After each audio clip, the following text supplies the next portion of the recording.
สบายดีนี่ก็ทางบนห้องเราบ้านห้องไก่แก้ว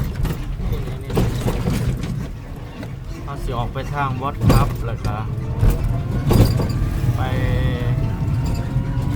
ปน้องบัวทองเนาะแต่ว่าบอกว่าเราสิไปถ่ายคลิปเลยหมดเลยแล้วนี่เป็นบ้านห้องไก่แก้วเมืองยังว่าเมืองจันทร์ก่อนเมืองจันทบุรีเนี่ยนะเนาะ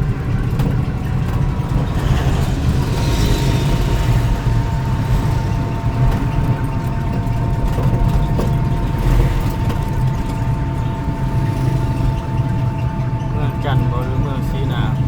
เมืองจันทร์เนี่ยนี่จันทบุรี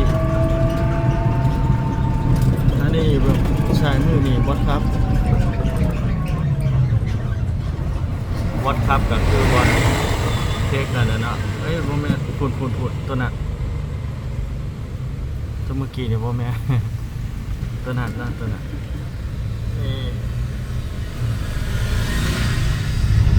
วันนี้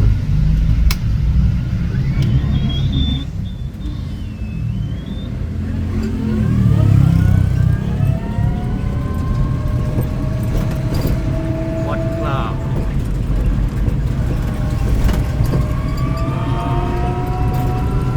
ไปซื้อเลย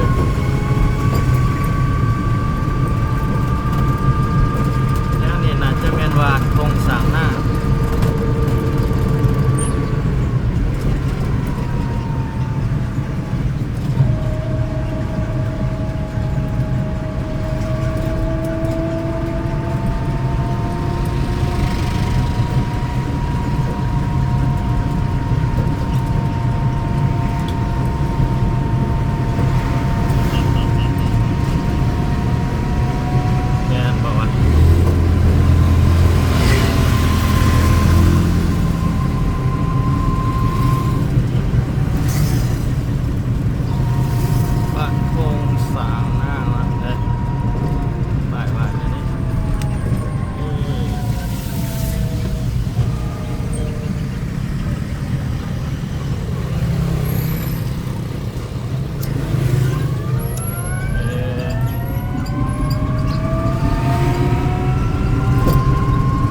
ติดตาม